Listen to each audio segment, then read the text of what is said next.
கர்த்தருடைய பரிசுத்த நாமத்திற்கு மகிமை உண்டாவதாக. இப்பொழுதும் நாம் சங்கீதம் 74 வாசித்தோம்.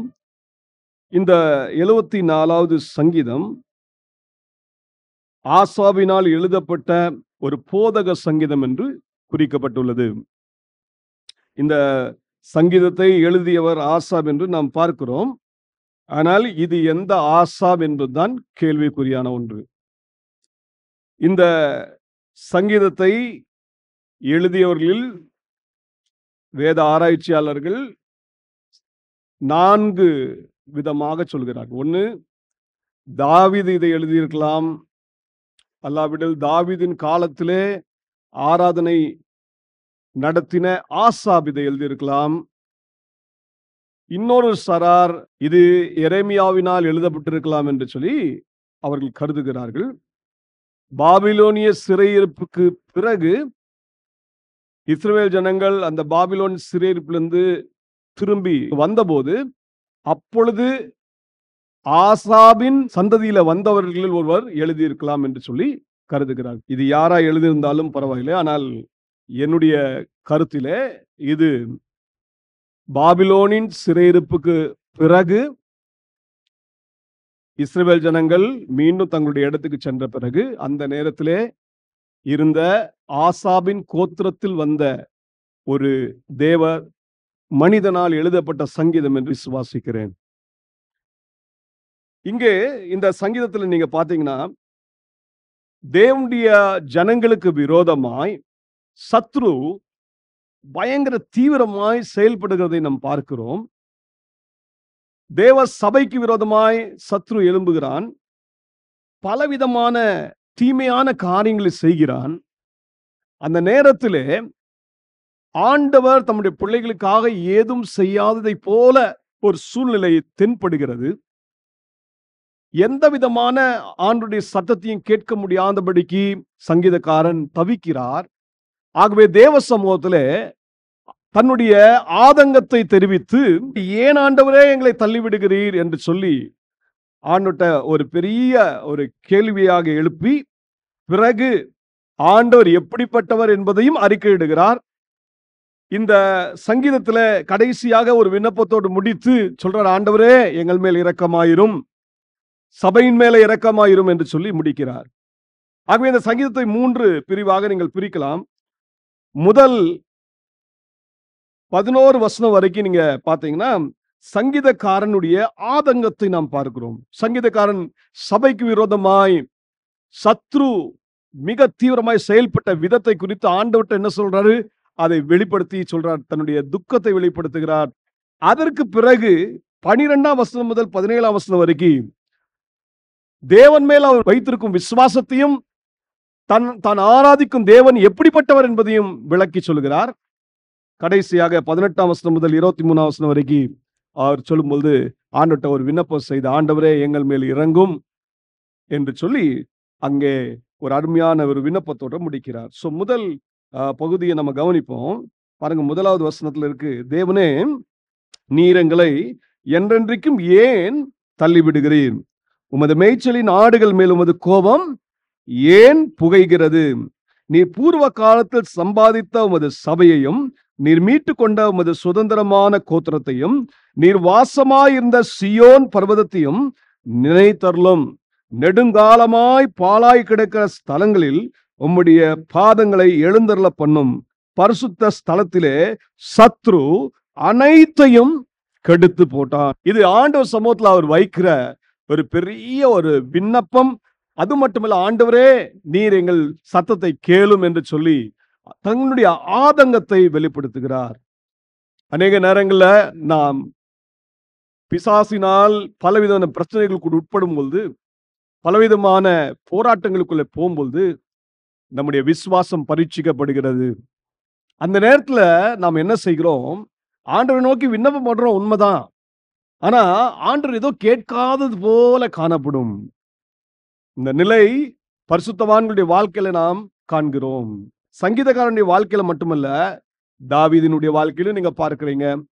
ஆண்டவராகிய இயேசு கிறிஸ்துவும் சிலுவையில அறையப்படும் பொழுது, அந்த சிலுவையில தொங்கிக் கொண்டிருக்கும் பொழுது சொன்னார், ஆண்டவரே ஆண்டவரே ஏன் என்னை கைவிட்டீர், ஏன் என்னை கைவிட்டீர் என்று சொல்லி மிகுந்த ஒரு துக்கத்தோடு அவர் சொன்ன காரியத்தை நாம் பார்க்கிறோம்.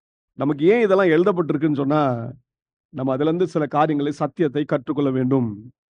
யோபுடைய வாழ்க்கையில பாருங்க, திடீர்னு பிரச்சனை வருது. நல்லா ஆராதித்து கொண்டிருந்தார், உத்தமனா நடந்தார், ஆண்டவருக்கு பிரியமான ஒரு வாழ்க்கை வாழ்ந்தாரு, ஆண்டவரே அவரை குறித்து சாட்சி சொன்னார். ஆனா திடீர்னு சம்பவம் மாறுகிறது. ஒரே நாளிலே எல்லாவற்றையும் இழக்கிறார். ஐஸ்வர்யத்தை இழக்கிறார், குடும்பத்தை இழக்கிறார், தன்னுடைய மகன், மகள், தன்னுடைய பேர பிள்ளைகள் எல்லாவற்றையும், சொத்துக்களை இழந்தார்.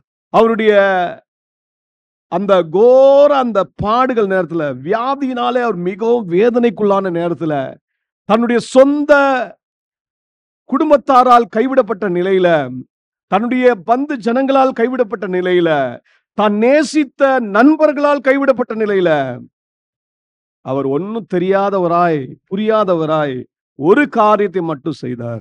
ஆண்டவர் மேல தன்னுடைய நம்பிக்கை வைத்தார், ஆண்டவரை ஆராதித்தார். இதுதான் யோபு செய்த காரியம். யோபு எல்லாம் இழந்த போது சொல்றாரு, கர்த்தர் கொடுத்தார், கர்த்தர் எடுத்தார், கர்த்தருடைய நாமத்திற்கு மகிமை உண்டாவதாக. கர்த்தரை தொழுது கொள்கிறார். அதே போல எல்லாம் கைவிட்டு போன அந்த கோரமான அந்த சூழ்நிலை அப்படியே கடந்து போயிட்டே இருக்கு யோபுடைய லைஃப்ல. ஆரம்பத்துல இதை சொன்னாரு, ஆனா போக போக போக அந்த சோதனை தீவிரமடைகிறது. புரியல. சத்ரு வேகமா எல்லாத்தையும் அவனுடைய வாழ்க்கையில சேதத்தை ஏற்படுத்தி கொண்டே இருக்கிறான். நீங்க பாருங்க, சங்கீதக்காரன் சொல்றது போல, பரிசுத்த ஸ்தலத்தில் சத்ரு அனைத்தையும் கெடுத்து போட்டான், எல்லாத்தையும் கெடுத்து போட்டான்.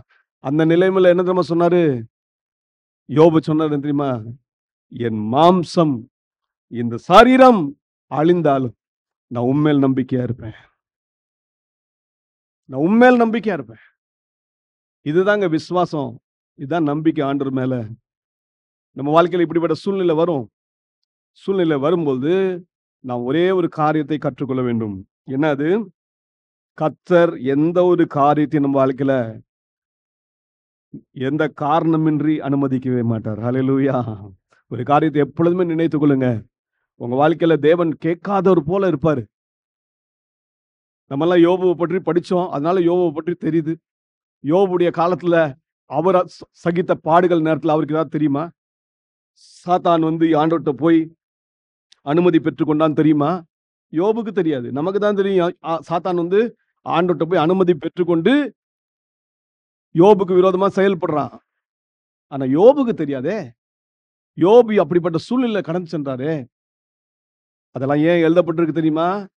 நமக்கு திருஷ்டாந்தமாக எழுதப்பட்டிருக்கிறது. அப்ப நம்ம என்ன செய்யணும்? ஒரு காரியத்தை எப்பொழுதுமே ஞாபகத்தில் வைத்துக் கொள்ள வேண்டும். நம் வாழ்க்கையில இந்த மாதிரி சேதங்கள் ஏற்படும் போது, நம்முடைய சபையில சேதங்கள் ஏற்படும் போது, சத்ரு மிக தீவிரமாய் செயல்படும் போது, கர்த்தர் ஏதோ கேளாதவர் போல் இருக்கிறார் என்று நினைத்து விட வேண்டாம். கர்த்தர் ஏதோ ஒரு காரணத்துக்காக அதை அனுமதித்திருக்கிறார். அதனால்தான் ரோமர்ல எழுதும்போது அப்போஸ்தலன் பவுல் சொல்றார், அன்றியும் அவருடைய தீர்மானத்தின்படி அழைக்கப்பட்டு அவரிடத்தில் அன்பு கூறுகிறவர்களுக்கு சகலமும் நன்மைக்கு ஏதுவாய் முடிகிறது. சகலமும், அது எதுவாய் இருக்கட்டும், அது தீமையான காரியமா இருக்கட்டும், சேதமான காரியமா இருக்கட்டும், எல்லாம் நன்மைக்கு ஏதுவாய் முடியும் என்று பவுல் சொல்லி முடிக்கிறார். அதனால்தான் சொல்றாரு, கிறிஸ்துவின் அன்பை விட்டு என்னை யார் பிரிப்பான்? ஒருவரும் பிரிக்க முடியாது என்று சொல்லி தேவன் மேல் வைக்கும் நம்பிக்கையில அவர் உறுதியாய் இருக்கிறார். இன்னைக்கு தேவ பிள்ளைகளே, நம்முடைய வாழ்க்கையில இது நடக்கும். இங்க சங்கீதக்காரனுடைய வாழ்க்கையில இது நடந்தது. தேவ சபைக்கு ஏற்பட்ட சேதங்களை குறித்து பேசுகிறார். ஆண்டவரே, நீங்க என் பாயங்களை தள்ளி விடுகிறீர், நாங்க உங்களுடைய மேய்ச்சலின் ஆடுகள் அல்லவா? ஒண்ணு நல்லா தெரிஞ்சுக்கோங்க, நம்ம ஆராதிக்கிற ஆண்டவருக்கும் நமக்கும் ஒரு பந்தம் இருக்கிறது. அவர் நம்முடைய மேய்ப்பர், நாம் அவருடைய ஆடு. சங்கீதங்களின் புத்தகம் 100ஆம் அதிகாரம் 3ஆம் வசனத்தை வாசிங்க. கர்த்தரே தேவன் என்று அறியுங்கள், நாம் அல்ல, அவரே நம்மை உருவாக்கினார், நாம் அவர் ஜனங்களும் அவர் மேய்ச்சலின் ஆடுகளுமாய் இருக்கிறோம். அப்ப நாம் தேவனுடைய ஆடுகளாயிருக்கிறோம். இன்னைக்கு ஆண்டவராகிய இயேசு கிறிஸ்து நமக்கு நல்ல மேய்ப்பராக, அவர் பிரதான மேய்ப்பராக, பெரிய மேய்ப்பராக நமக்கு இருக்கிறார். ஆண்டவராகிய இயேசு கிறிஸ்துவின் வசனத்துக்கு யாரெல்லாம் செவி கொடுத்து அவரை பின்பற்றுகிறார்களோ அவர்களை ஒரு நாளும் சத்ரு மேற்கொள்ளவே முடியாது, அவர்களை அழித்து விடவும் முடியாது. ஏனென்றால் இயேசு தாமே சொன்னார், என் ஆடுகளின் சத்தத்துக்கு செவி கொடுக்கிறது, அது என்னை பின்பற்றுகிறது, அது என்னுடைய கரத்துக்குள்ளே இருக்கிறது என்று சொல்கிறார். என் கரத்துக்குள்ளே இருக்கிற ஆடை யாரும் பறிக்கவே முடியாது, சேதப்படுத்த முடியாது. ஒருவேளை நமக்கு தெரியும், ஓ என்னை சேதப்படுத்துகிறான் என்றுதான் தெரியும். ஆனால் என் ஆண்டவர் தம்முடைய கிருபையை அனுப்பி நம்மை பாதுகாத்து நம்மை வழிநடத்த வல்லமையுள்ள தேவனாய் இருக்கிறார். ஆகவேதான் நாம் இந்த மாதிரி சூழ்நிலையில சொல்லும் போது ஒரு நாளும் நாம் என்ன செய்ய வேண்டாம், புலம்ப வேண்டாம். மாறாக ஆண்டவர் மேல் வைக்கும் விசுவாசத்தை, நம்பிக்கை இன்னும் அதிகரிப்போமாக. ஆண்டவரை ஆராதிப்போமாக, ஆண்டவரை துதிப்போமாக. இந்த இடத்துல இப்படி சொல்லிட்டு பாருங்க, பூர்வ காலத்தில் சம்பாதித்த உமது சபை. 2வது வசனத்தை கவனிங்க. அவர் சொல்றார், மேற்கோள் காட்டுறார். எந்த காலத்துல? பூர்வ காலத்தில். அதாவது இஸ்ரவேல் ஜனங்கள் எகிப்தில இருந்த நாட்களிலே அவங்க பார்வோனுக்கு அடிமைகளாக வாழ்ந்தார்கள். அந்த நேரத்துல பார்வோன் மிகவும் அவங்களை கொடுமைப்படுத்தினான். அவர்களுக்கு விரோதமாய் தீமையான காரியங்களை செய்தான். அவர்கள் பார்வோனின் அந்த உபத்திரவத்தை சகித்து சகித்து சகித்து ஒரு கட்டத்துல ஆண்டவரே எங்கள் மேல் இறங்கும் என்று சொல்லி ஜெபித்தாங்க. ஜெபிச்ச உடனே ஆண்டவர் யார் அனுப்பினார்? தம்முடைய தாசனாகிய மோசேயை அவங்களுக்கு அனுப்பி அவங்களை விடுதலை ஆக்கும்படியா அனுப்பினார். அப்போ தேவன் அந்த இடத்துல பஸ்கா ஆட்டுக்குட்டியின் இரத்தத்தின் மூலமாக தம்முடைய ஜனங்களை, தம்முடைய சபையை அவர் மீட்டு கொண்டார். மீட்டு கொண்டு அவர்களை பாலும் தேனும் ஓடுகிற கானான் தேசத்துக்கு வழி நடத்தி சென்றார். அதான் சொல்றார் சங்கீதக்காரன், பூர்வ காலத்தில் சம்பாதித்த உமது சபையையும் நீர் மீட்டு கொண்ட உமது சுதந்திரமான கோத்திரத்தையும் நீர் வாசமாயிருந்த சீயோன் பர்வதத்தையும் நினைத்தருளும். நாம் பாடுகள் கூட போகும்போது நாம் தேவனால் பெற்ற மாபெரும் ரட்சிப்பை எப்பொழுதுமே நினைவு கூற பழக வேண்டும். ஆண்டவர் நம்மளை ரட்சித்த விதங்களுக்காக ஆண்டவருக்கு நன்றி சொல்லுங்க. என்னுடைய பாவத்தின் தோஷத்திலிருந்து என்னை விடுதலையாக்கும்படியாய், என்னை பாவத்தின் அடிமைத்திலிருந்து விடுதலையாக்கும்படியாய் இயேசுவை எனக்காக கல்வாரி சிலுவையில நீர் அறைய ஒப்பு கொடுத்தீரே, உமக்கு நன்றி என்று சொல்லி அந்த காரியங்களை நினைவு கூர்ந்து ஆண்டவற்று சம்பவத்துல நாம் அந்த காரியங்களை சொல்லி தேவனை மகிமைப்படுத்த வேண்டும். இங்க சொல்றார், ஆண்டவரே எங்களை நினைத்தருளும். நீர் எங்களை மீட்டு கொண்டது நீங்க தான் ஆண்டவரே.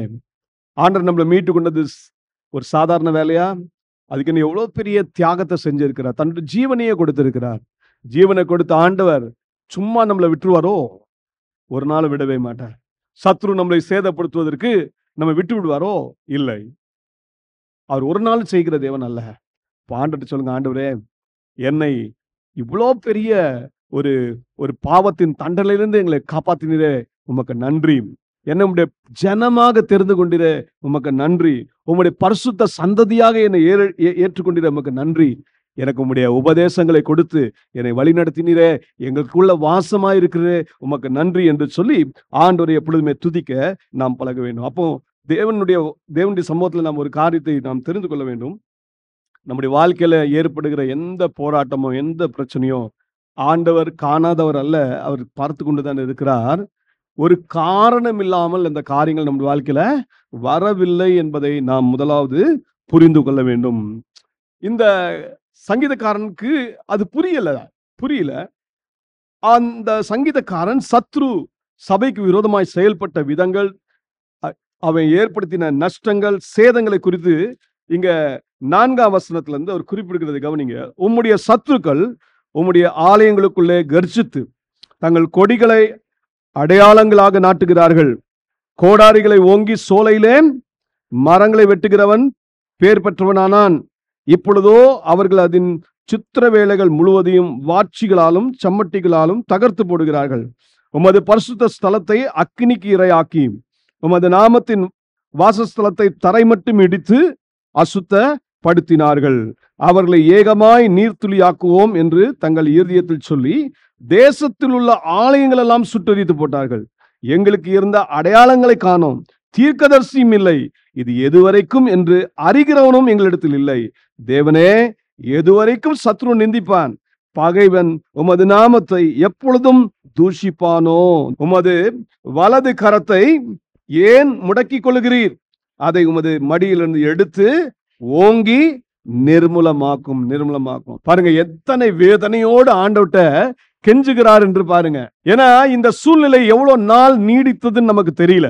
நமக்கு தெரியும், பாபிலோனின் சிறையிருப்புக்கு இஸ்ரவேல் ஜனங்க போகும்போது 70 ஆண்டுகள் அந்த சிறையிருப்புல இருந்தார்கள். ஆனா அதற்கு பிறகும் அவருடைய வாழ்க்கையில செழிப்பு எந்த அளவு வந்தது என்பதை நாம் அறியோம். அதற்கு முன்பாக இந்த சம்பவம் நடந்திருக்கும் என்றால் சங்கீதக்காரன் சொல்றாரு, எதுவுமே தெரியல ஆண்டவரே, தீர்க்கதரிசியும் இல்ல, எங்களுக்கு என்ன இல்ல, எது வரைக்கும் எங்களுக்கு இது அறிவிக்கிறோனோ எங்களிடத்தில் இல்ல என்ற ஒரு நிலையில தேவசபா தள்ளப்படுது. சத்ரு என்ன செஞ்சிட்டான்? ஆலயத்துக்குள்ள பிரவேசிச்சு தன்னுடைய கொடியை நாட்டுறான், அக்னிக்கு இரையாக்குறான். இதெல்லாம் நீங்க பாப்பீங்க. பாபிலோனின் சிறையிருப்புல போறதுக்கு முன்னாடி இது நடந்தது. நெபுசராதான் தேவனுடைய ஆலயத்தை அவன் தீக்கிரையாக்கினான், அக்னியினால் சுட்டரித்தான். ஆலயத்தில் இருக்க பரிசுத்த ஸ்தலத்தில் இருக்கிற வஸ்துக்களை எல்லாம், பாத்திரங்களை எல்லாம் பாபிலோனுக்கு எடுத்து சென்றான். நல்லா கவனிப்போம், இப்படிதான் நடந்தது. இதெல்லாம் கண்டு சங்கீதக்காரன் வேதனைப்படுகிறார். எல்லாருக்கும் வேதனை வரும். இந்த நாட்களிலும் நம்ம பார்க்கிறோம், அநேக இடங்கள்ல தேவ சபைகள் தாக்கப்படுகிறதை பார்க்கிறோம். சத்ரு மிக தீவிரமாய் செயல்படுகிறதை நாம் அறிந்திருக்கிறோம். சபைக்கு மூளைக்கல் யார்? ஆண்டவராகிய இயேசு கிறிஸ்து. ஆண்டவர் சொன்னார், இந்த கல்லின் மேல் என் சபையை ஸ்தாபிப்பேன், பாதாளத்தின் வாசல்கள் மேற்கொள்வதில்லை.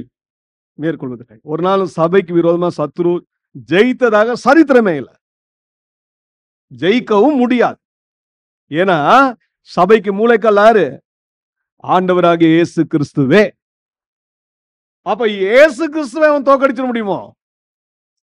மரணமே உன் கூறுங்க, பாதாளமே உன் ஜெயமெங்க என்று வெற்றி முழக்கமிட்ட நம்முடைய தேவன் தான் ஆண்டவராகிய இயேசு கிறிஸ்து. அப்போ அவர் பாதாளத்தை வென்றவர், மரணத்தை வென்றவர், சாத்தானை தன்னுடைய காலின் கீழே நசுக்கி போட்டவர். அப்படிப்பட்ட இயேசுவுக்கு விரோதமாய் சத்ரு எழும்ப முடியுமோ? ஆனா நம்ம கண்ணுக்கு முன்னாடி எப்படி தெரியும்? அப்பா, தேவ பிள்ளைகளை அடிக்கிறாங்க, சபையை தீக்கிரையாக்குறாங்க, ஆலயத்தை கெடுக்கிறாங்க, இது நம்ம கண்ணுக்கு தெரியுது. ஆனா ஆண்டவர் இதன் மத்தியிலும் கிரியை செய்து கொண்டே இருக்கிறார். ஒருவேளை நமக்கு சத்தம் கேட்கல, சத்தம் கேட்காட்ட கூட உங்க நம்பிக்கை ஆண்டவர் மேல் வைத்துக் கொண்டே இருங்க. உங்களுடைய விசுவாச கர்த்தர் மேல் வைத்துக் கொண்டே இருங்க. அவருடைய வசனத்தை நம்புங்க, இயேசுவினுடைய வார்த்தையை நம்புங்க. அவர் சொன்னார், இந்த கல்லின் மேல் என் சபையை ஸ்தாபிப்பேன், பாதாளத்தின் வாசல்கள் மேற்கொள்வதில்லை. ஒரு நாளும் மேற்கொள்ள முடியாது. தேவன் தம்முடைய சபையை தம்முடைய சுய ரத்தத்தினாலே மீட்டு கொண்டார் என்பதை நாம் ஒரு நாளும் மறந்து விடக்கூடாது. அவருடைய ரத்தத்துக்கு முன்பாக பிசாசு நடுங்குகிறான். அவருடைய ரத்தத்தை கண்டு பிசாசு பயந்தோடுகிறான். ஆகவே ஒரு நாளும் சபையை சாத்தான் என்ன செய்ய முடியாது? நாசமாக்கவும் முடியாது. மேபி அவனால என்ன செய்ய முடியும்? ஒன்னே ஒண்ணுதான் செய்ய முடியும். வெளியில இருக்கிற காரியத்தை தான் சேதப்படுத்த முடியும் இல்லையா? சபையினுடைய அஸ்திவாரத்தை அவன் சேதப்படுத்த முடியாது. ஏன்னா அதனுடைய அஸ்திபாரமே இயேசுதான். ஹல்லேலூயா. அவருடைய அந்த சபையின் அஸ்திபாரமே தேவனுடைய உபதேசத்திலே நாட்டப்பட்டிருக்கிறது. ஆகவே ஒரு நாள் சத்ரு மேற்கொள்ளவே முடியாது. இந்த காரியத்தை சொல்லிட்டு தான் சங்கீதக்காரன் ரொம்ப ஆதங்கப்பட்டு சொல்றாரு, எங்களுக்கு இருந்த அடையாளங்களை காண ஆண்டவரே, தீர்க்கதரிசியும் இல்ல, இது எதுவரைக்கும் என்று அறிகிறவனும் எங்களிடத்தில் இல்ல. எப்படியாவது ஆண்டவரே தேவனே, எதுவரைக்கும் சத்ரு நிந்திப்பான். பாருங்க, சத்ரு நிந்திச்சு சத்ரு தன்னுடைய செயலை செய்யும் போது அவனுக்கு வெற்றி கிடைக்க, அதாவது வெளி தோற்றமான அந்த வெற்றி, அவன் சேதப்படுத்திட்டவன ஒரே சந்தோஷம் அடைகிறான். நான் பத்தியா சேதப்படுத்திட்டேன். அதனால நிந்திப்பான். உங்க கடவுள் என்ன செய்ய முடியும்? நிந்திப்பான். எல்லாம் நடக்கும். அதனால்தான் சங்கீதக்காரர் சொல்றாரு, தேவனை எது வரைக்கும் சத்ரு நிந்திப்பான், பகைவன் உமது நாமத்தை எப்பொழுதும் தூஷிப்பானோ, அதனால என்ன செய்யும், உம்முடைய வலது கரத்தை முடக்கி ஏன் கொண்டிருக்கிறீர், அப்படியே அவிழ்த்து அது மடியில இருந்து என்ன செய்யுதுங்க, அதை அந்த எடுத்து ஓங்கி என்ன செய்யுங்க, நிர்மலமாக்கும் என்று சொல்லி ஆண்டவர் சமூகத்துல ஒரு பெரிய விண்ணப்பத்தை வைக்கிறார். நீங்க நல்லா கவனிங்க, நம்முடைய ஆண்டவர் கிரியை செய்ய வல்லமையுள்ள தேவன்.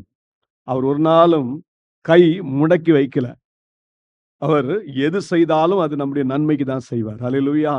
அவருடைய வலது கரம் என்ன செய்யும், பராக்கிரமம் செய்யும். இத சொல்லிட்ட பிறகு சங்கீதக்காரன் பாருங்க, அவருக்கு எதுவும் கேட்கல, சத்தம் கேட்கல, அதனால இந்த மாதிரி சூழ்நிலை போறார். நாமும் சங்கீதக்காரன் போலதான். இந்த சங்கீதக்காரனுடைய நிலைமை நமக்கும் உண்டு. அநேக நேரங்கள்ல நம்ம இந்த மாதிரி ஒரு சூழ்நிலை போய் கொண்டுதான் இருக்கோம். ஏன் இந்த சேதம், ஏன் இந்த பிரச்சனை, ஏன் இந்த போராட்டம், ஒரு கேள்விக்குறி உங்க மனசுல எழும்பிட்டு தான் இருக்கும். பிசாசு உங்களுக்கு விரோதமா பயங்கரமா தீவிரமா செயல்படுவான். ஆனா ஒரு காலம் அதை கண்டு நாம் என்ன செய்யக்கூடாது, விசுவாசத்தை விட்டு வலிவு போகக்கூடாது. மாறாக கர்த்தர் மேல் வைக்கும் விசுவாசத்துல, நம்பிக்கையில உறுதியா இருக்கணும். இதை நமக்கு சங்கீதக்காரன் எப்படி வெளிப்படுத்துகிறார்னா, 12ஆம் வசனம் முதல் 17ஆம் வசனத்தை கவனிங்க. பூமியின் நடுவில் இரட்சிப்புகளை செய்து வருகிற தேவன், பூர்வ காலம் முதல் என்னுடைய ராஜா. போராட்டத்தின் நேரத்துல நீங்க ஆண்டவரை எப்படி பற்றி கொள்ளணும் அப்படின்னு கேட்டீங்கன்னா, ஆண்டவருடைய சத்தத்தை கேட்கல, உண்மைதான். சத்ரு வேகமா செயல்படுறான், உண்மைதான். சேதங்கள் ஏற்படுற மாதிரி தெரியுது, உண்மைதான். ஆனாலும் நீங்க இந்த நேரத்துல தான் ஆண்டவர் மேல் எப்படி நம்பிக்கை வைக்கணும்னு சொல்லணும். பூமியின் நடுவில் இரட்சிப்புகளை செய்து வருகிற தேவன், பூர்வ காலம் முதல் என்னுடைய ராஜா. யாருடைய ராஜா? என்னுடைய ராஜா. போராட்டத்துல நீங்க தானே இருக்கீங்க. நல்லா அறிக்கை செய்யுங்க, ஆண்டவரே நீர் பூமியின் நடுவிலே இரட்சிப்புகளை செய்து வருகிறீர். அப்படி என்றால் நீர் ஒருவர் தான் இந்த போராட்டத்திலே எங்களுக்கு விடுதலையை தர முடியும். நீர் ஒருவர் தான் எங்கள் வாழ்க்கையில நீங்கள் வெற்றியை தர முடியும். ஆகவே நீர் யார் என்று கேட்டா, நீர் என்னுடைய ராஜா, நீர் என்னுடைய ராஜா. இன்னைக்கு நீங்க தேவனை ஆராதிக்கும் போது இப்படி ஆராதிக்கிறீங்களா? போராட்டத்தின் நேரத்துல நம்முடைய ஆதங்கத்தை தெரிவிக்கலாம், அது தப்பு இல்லை. ஆண்டவர் வந்து வேணாம்லாம் சொல்ல. உங்க போராட்டங்கள், பிரச்சனைகள், உங்களுக்கு விரோதமா நடக்கிற காரியங்கள் ஆண்டவர்கிட்ட சொல்லலாம், தப்பு இல்லை. ஆனா அந்த சொல்லி சொல்லி சொல்லி லாஸ்ட்ல எங்க போயிடக்கூடாது, அவிசுவாசத்துல போய் முடியக்கூடாது, முறுமுறுப்புல போய் முடியக்கூடாது. அநேக நேரங்கள் நம்ம என்ன சொல்லுவோம், இது நடக்கலன்னு சொல்லிட்டு நம்ம முறுமுறுக்க ஆரம்பிச்சிருவோம். முறுமுறுக்காதீங்க, மாறாக ஆண்டவர் பார்த்து சொல்லுங்க, ஆண்டவரே நீர் என்னுடைய ராஜா. இன்னைக்கு நம்ம ஆராதிக்கிற ஆண்டவர் எல்லாவற்றையும் ஆளுகை செய்கிறவர், அவர் ரட்சிப்பை கொடுக்கிறவர், அவர் மாத்திரமே. ஆகவே முதலாவது நீங்க ஆராதிக்கும் போது சொல்லுங்க, ஆண்டவரே நீர் என்னுடைய ராஜா. இரண்டாவது பாருங்க, அவர் தேவனை எப்படி ஆராதிக்கிறார். 13ஆம் வசனம், தேவரீர் உமது வல்லமையினால் சமுத்திரத்தை இரண்டாக பிளந்து ஜலத்தில் உள்ள வலு சர்ப்பங்களின் தலைகளை உடைத்தீர். தேவரீர் முதலைகளின் தலைகளை நறுக்கி போட்டு அதை வனாந்திரத்து ஜனங்களுக்கு உணவாக கொடுத்தீர். அடுத்தபடியா சொல்றாரு, நீர் சர்வ வல்லமையுள்ள தேவன். ஏன் அப்படின்னா, அவர் எதை நினைவு கூறுகிறார்? ஆதியிலே தேவன் செய்த வல்லமையான செயல்களை நினைவு கூறுகிறார். எகிப்து தேசத்திலே இஸ்ரவேல் ஜனங்கள் அடிமைகளாக வாழ்ந்தாங்களே, அந்த நாட்களிலே தேவன் அவர்களை அந்த பார்வோனின் அடிமைத்தனத்திலிருந்து விடுதலையாக்கி அவர்களை வாக்கு பண்ணப்பட்ட தேசத்துக்கு வழிநடத்தி செல்கிறார். வழிநடத்தி செல்லும் போது அவர்களுக்கு முன்னாடி என்ன தடையா வருது? சமுத்திரம், சிவந்த சமுத்திரம் தடையா வருது. அந்த நேரத்துல இஸ்ரவேல் ஜனங்கள் கூக்குரலிட்டு ஆண்டவரை நோக்கி கெஞ்சுறாங்க, ஆண்டவரே எங்களுக்கு முன்னாடி என்ன இருக்கு? சிவந்த சமுத்திரம் இருக்கு, பின்னாடியில இருந்து பார்வோனின் சேனை எங்களை தொடர்கிறது, எங்களை காப்பாற்றும். ஆண்டவர் உடனே மோசையை பார்த்து சொன்ன, மோசையே உன் கரங்களில் இருக்கிற தடியை எடுத்து அந்த சமுத்திரத்தை அடி என்று சொன்னார். உடனே சமுத்திரத்துல தொட்ட உடனே சமுத்திரம் இரண்டாக பிளந்தது. இஸ்ரவேல் ஜனங்களுக்கு பாதை கிடைத்தது. பாதை மட்டும் கிடைக்கல, அது ஒரு பெரிய வல்லமையான செயல். சிவந்த சமுத்திரம் இரண்டாக பிளந்தது. அந்த அந்த நடந்து போறதுக்கு ஏதுவான தரையை தேவன் அங்க உருவாக்கினார். இது தேவனுடைய பெரிய செயல். யோசித்து பாருங்களேன். இந்த மாதிரி அற்புத செயலை நீங்க பார்த்திருப்பீங்களா? ஆண்டவர் தம்முடைய ஜனங்களுக்காக செய்தார். இரண்டாவதாக அவர் செய்த செயல் என்ன தெரியுமா? இஸ்ரவேல் ஜனங்களை எல்லாரையும் அந்த சிவந்த சமுத்திரத்தை அப்படியே கடந்து போக வைத்து திருப்பி அந்த சமுத்திரத்தை அப்படியே மூடுறார். அந்த சமுத்திரத்தை மூடும் பொழுது பார்வோனின் சேனை அழிந்து போனது. எந்த சத்ரு பின்தொடர்ந்தானோ அந்த சத்ருவை தேவன் அழித்தே போட்டார். அதனால சொல்லப்படுறது என்ன ஆண்டவர் செய்தாரா? ஜலத்தில் உள்ள வலு சர்ப்பங்களின் தலைகளை உடைத்தீர், தேவரின் முதலைகளின் தலைகளை நறுக்கி போட்டீர். இது யாரை குறிக்குது? பார்வோனையும் எகிப்தியர்களையும் குறிக்கிறதா இருக்கிறது. ஆண்டவர் இவங்களை நறுக்கி போட்டாரு, உடைத்து போட்டார். இது நினைவு கூர்ந்து ஆண்டவரை ஸ்தோத்திரிக்கிறார். அன்னைக்கு நீங்க செஞ்சீங்களே, இன்னைக்கு என் வாழ்க்கையில செய்வீங்க என்ற விசுவாசத்தோடு ஆண்டவர் பார்த்து சொல்றாரு, நீர் சர்வ வல்லமையுள்ள தேவன். இன்னைக்கு ஆண்டவர் ஆராதிக்கும் போது சொல்லுங்க, நீர் சர்வ வல்லமையுள்ள தேவன். மூன்றாவது 15ஆம் வசனத்துக்கு நீங்க ஊற்றையும் ஆற்றையும் பிளந்து விட்டீர், மகா நதிகளையும் வற்றி போக பண்ணினீர். பகலும் உம்முடையது, இரவும் உம்முடையது. தேவரீர் ஒளியையும் சூரியனையும் படைத்தீர், பூமியின் எல்லைகளை எல்லாம் திட்டம் பண்ணினீர், கோடை காலத்தையும் மாரி காலத்தையும் உண்டாக்கினீர். அதாவது நேரத்தின் மேலே என் ஆண்டவர் கட்டுப்பாடு வைத்திருக்கிறார். ஹல்லேலூயா. எல்லாம் அவருடைய கட்டுப்பாட்டுக்குள் இருக்கிறது. ஏன் தெரியுமா? அவர் சிருஷ்டிகர்த்தா. He is the creator. அவர் இயற்கையின் தேவனாய் இருக்கிறார். இன்னைக்கு நம்ம கவனிக்கணும், நம்ம ஆண்டவரை எப்படி ஆராதிக்கணும்னா, அவர் உருவாக்க வல்லமையுள்ள தேவன், சிருஷ்டிகர்த்தாவாய் இருக்கிறார். அவர் பகலையும் உருவாக்கினார், அது அவருடையது. இரவையும் உண்டாக்கினார், அதுவும் அவருடையது. இப்ப இந்த நேரங்கள் ஆண்டவருடைய கரத்தில் தான் இருக்கு. ஆண்டவர் எந்த சூழ்நிலையும் எப்படி மாற்ற வல்லவர். ஆகவே நாம் எப்பொழுதுமே ஒன்று தெரிந்து கொள்ள வேண்டும், நம்முடைய ஆண்டவர் சிருஷ்டிகர்த்தா. அது மட்டுமல்ல, இந்த இடத்துல சங்கீதக்காரன் சொல்றது என்ன தெரியுமா? இன்னொன்னொரு காரியத்தை நினைவுபடுத்துகிறார். தனக்கு தேவ சமூகத்துல நினைவுபடுத்துறார். என்ன தெரியுமா? நீர் உடன்படிக்கையின் தேவன். எப்படிப்பட்ட தேவன்? உடன்படிக்கை. நோவா பேழையில காப்பாற்றப்பட்டார். நோவா பேழைக்கு பிறகு பாத்தீங்கன்னா உலகம் எல்லாம் அழிக்கப்பட்டது. அழிக்கப்பட்ட உடனே ஆண்டவர் என்ன செய்தாரா? நோவா அதுக்கப்புறமா பலி செலுத்தினார். பலி செலுத்தி அந்த வாசனையில முகர்ந்து ஆண்டவர் ரொம்ப சந்தோஷப்பட்டார். கொஞ்சம் எடுத்துக்கொள்ளுங்களேன். ஆதியாகமம் 8ஆம் அதிகாரம் 21ஆம் வசனம். சுகந்த வாசனையை கர்த்தர் முகர்ந்தார்.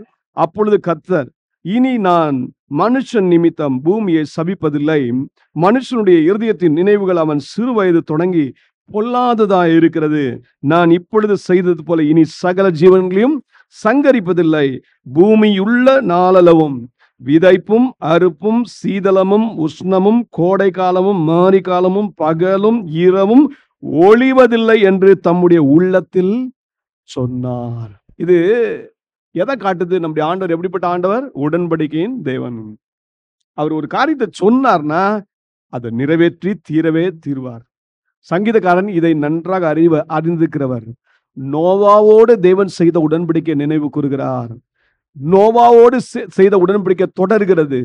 சங்கீதக்காரன் என்ன நினைவு கூறுறார்னா, பகலும் முடியாது, இரவும் முடியாது, தேவரின் ஒளியையும் சூரியனையும் படைத்தீர், பூமியின் எல்லைகள் எல்லாம் திட்டம் பண்ணினீர், கோடை காலத்தையும் மாரி காலத்தையும் உண்டாக்குனீர். அப்படின்னா நீர் யாரு? உடன்படிக்கையின் தேவன். நீர் எங்களை சங்கரிக்க மாட்டீர், எங்களை சங்கரிக்க விடவும் மாட்டீர். நீர் உடன்படிக்கையின் தேவன். இந்த காரியத்தை எப்பொழுதுமே நினைவு கூறணும். நம்ம ஆண்டவர் எப்படிப்பட்ட தேவன்? உடன்படிக்கையின் தேவன். அவர் சிருஷ்டிகர்த்தா மாத்திரமல்ல, நம்மோட செய்திருக்கிற உடன்படிக்கையில உண்மையுள்ளவராகவே இருக்கிறார். அவர் எல்லா சமயத்துக்கும் உள்ள தேவனாய் இருக்கிறார். இது இங்க சொல்லிட்ட பிறகுதான் அடுத்தது விண்ணப்பமாக சங்கீதக்காரன் வைக்கிறார். 18ஆம் வசனத்தை கவனிங்க. கர்த்தாவே, சத்ருவை நிந்தித்ததையும் மதீன ஜனங்கள் உமது நாமத்தை தூஷித்ததையும் நினைத்துக் கொள்ளும். உமது காட்டுப்புறாவின் ஆத்துமாவை துஷ்டருடைய கூட்டத்திற்கு ஒப்புக்கூடாதையும், உமது ஏழைகளின் கூட்டத்தை என்றென்றைக்கும் மறவாதையும். உம்முடைய உடன்படிக்கையை நினைத்தருளும். பூமியின் இருளான இடங்கள் கொடுமையுள்ள குடியிருப்புகளால் நிறைந்திருக்கிறதே. துன்பப்பட்டவன் வெட்கத்தோடு திரும்பி விடாதிரும். சிறுமையும் எளிமையுமானவன் உமது நாமத்தை துதிக்கும்படி செய்யும். தேவனே எழுந்தருளும். உமக்காக நீரே வழக்காடும். மதீன நாளே நாடோறும் உமக்கு வரும் நிந்தையை நினைத்துக் கொள்ளும்.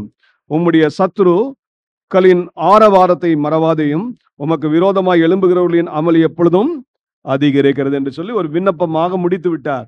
என்ன சொல்றாரு? 2 காரியத்தை சொல்றார். ஒன்னு, சபையை உபத்திரப்படுத்துகிறவர்களை குறித்து பேசுகிறார். அந்த சத்துருக்கள் எப்படிப்பட்டவர்களா? அவர்கள் உம்மை நிந்திக்கிறார்கள். கர்த்தாவே, சத்துரு யாரை நிந்திக்கிறாங்க? உம்மை நிந்திக்கிறாங்க. தேவ சபையை நிந்திக்கிறாங்கன்னு இல்ல. யாரை நிந்திக்கிறாங்க? தேவனையே நிந்திக்கிறாங்க. உம்மை நிந்தித்ததையும் மதீன ஜனங்கள் உமது நாமத்தை தூஷித்ததையும் கொஞ்சம் நினைத்து கொள்ளுங்க. அப்போ தேவனுடைய சபைக்கு விரோதமாய் செயல்படுகிறவர்கள் அவங்க எப்படிப்பட்டவர்கள்? தேவனை நிந்திக்கிறார்கள், தேவனை தூஷிக்கிறார்கள். இப்படி சொல்லிட்டு இன்னொரு காரியத்தை சொல்ற பாருங்க, 22ஆம் வசனம். தேவனே எழுந்தருளும். இப்ப சத்துரு நமக்கு விரோதமா எழும்புறான். ஆண்டவர் சொல்ற, ஆண்டவரே நீங்க எழும்பி அருளும், உமக்காக நீரே வழக்காடும், மதியின நாளே நாடோறும் உமக்கு வரும் நிந்தையை நினைத்துக் கொள்ளும். திரும்பி அதே வார்த்தையை சொல்றார். சபைக்கு விரோதமாய் செயல்படுகிறது யாருக்கு விரோதமாய் செயல்படுகிறது? தேவனுக்கு விரோதமாய் செயல்படுகிற காரியம். அதனால ஆண்டு சொன்னாரு, உன்னை தொடுகிறவன் என் கண்மணியை தொடுகிறான். இப்போ ஒரு தேவ பிள்ளையை தொடுறாங்கன்னா யாருக்கு விரோதமா செயல்படுறாங்கன்னு அர்த்தம்? கர்த்தருக்கு விரோதமாக செயல்படுகிறாங்க. ஒரு சபைக்கு விரோதமாக செயல்படுறாங்கன்னா அது கர்த்தருக்கு விரோதமாய் செயல்படுகிறாங்க. அதான் சங்கீதக்காரன் சொல்றாரு, அவங்க நிந்தனை, அவங்க உமக்குடைய நாமத்துக்கு விரோதமாய் செய்யற நிந்தையான பேச்சுகளை நினைத்து கொள்ளுங்க ஆண்டவரே. அவங்க உம்மை தூஷிக்கிறத நீங்க நினைத்து கொள்ளுங்க, உம்முடைய சபையை பாழாக்குறத நீங்க நினைத்து கொள்ளுங்க என்று சொல்லி நீங்க எழுந்தருளும் என்று சொல்லி ஆண்டவரை சமூகத்துல அவர்கள் ஜெபிக்கிறார். அது மட்டும் இல்ல, அடுத்ததை துன்பப்படுகிறவர்கள் யாரு? இந்த சிறுமைப்படுத்துகிறவர்கள் யாரு? அவங்களை எப்படி ஒப்பிட்டு பேசுறாரு? காட்டுப்புறாக்கு ஒப்பிட்டு பேசுறாரு. உமது காட்டுப்புறாவின் ஆத்துமாவை துஷ்டருடைய குற்றத்திற்கு என்ன செய்யுங்க? ஒப்புக்கொடாது. ஒரு தேவ சபை அது எப்படிப்பட்டதா இருக்கு? ஒரு புறாவுக்கு ஒப்பா இருக்கிறது. புறாட்ட என்ன இருக்காதுன்னா கபடு இருக்காது, அது கசப்பு இருக்காது. அந்த புறா மனவாட்டியாகிய சபைக்கு ஒப்பிட்டு பேசப்படுகிறது. மனவாட்டியாகிய சபையை தேவன் எப்படி பார்க்கிறார்னா, என் புறாவே அப்படிதான் பார்க்கிறாரு, உத்தமியே என்றுதான் பார்க்கிறாரு. அப்போ ஆண்டவர்ட்ட என்ன ஜெபம் பண்ண? ஆண்டவரே நம்முடைய சபையை துஷ்டருடைய கையிலிருந்து காப்பாற்றி அருளும். ஆண்டவர் தம்முடைய சபையை காப்பாற்ற வல்லவராகவே இருக்கிறார். ஹல்லேலூயா. இந்த ஜெபத்தை அவர் தேவ சமூகத்துல செய்கிறார். ஆண்டவர் நம்மோடு செய்திருக்க உடன்படிக்கை ஒரு நாள் மறந்து விடுகிற தேவனே அல்ல. ஒரு நாள் மறக்க மாட்டாரு. அவர் மறக்காமல் தம்முடைய பிள்ளைகளை கர்த்தர் பாதுகாக்கிற தேவனாக இருக்கிறார். எங்க தேவனுடைய வசனம் இல்லையோ அந்த வசனம் இல்லாத இடம் எப்படி தெரியுமா இருக்கும்? இருளான இடமா மாறிடும். அதான் 20ஆம் வசனத்தை சொல்றார், பூமியின் இருளான இடங்கள் கொடுமையுள்ள குடியிருப்புகளால் நிறைந்திருக்கிறது. சத்ரு செயல்படுகிறதெல்லாம் இருளான இடத்துல தான் செயல்படும். ஏன் தெரியுமா? அவன் வசனத்துக்கு மதிப்பு கொடுக்கவே மாட்டான். தேவனுடைய வசனத்தை புறம்பே தள்ளுவான். தேவனுடைய வசனம் இல்லாத இடங்கள் அது இருளான இடம். அந்த இருளான இடத்துல என்ன நடக்கும்னு நினைக்கிறீங்க? நன்மையை எதிர்பார்க்க முடியாது. அங்க என்ன இருக்குது? கொடுமைகள் தான் அங்க குடியிருக்கிறது. சத்ருவால நன்மை செய்ய முடியாது, தீமை மாத்திரமே செய்ய முடியும். ஆனால் நம்முடைய தேவனாகிய கர்த்தர் தீமையை கூட நன்மையாய் மாற்ற வல்லவராகவே இருக்கிறார். சாபத்தை கூட ஆசீர்வாதமாய் மாற்ற வல்லவராகவே இருக்கிறார்.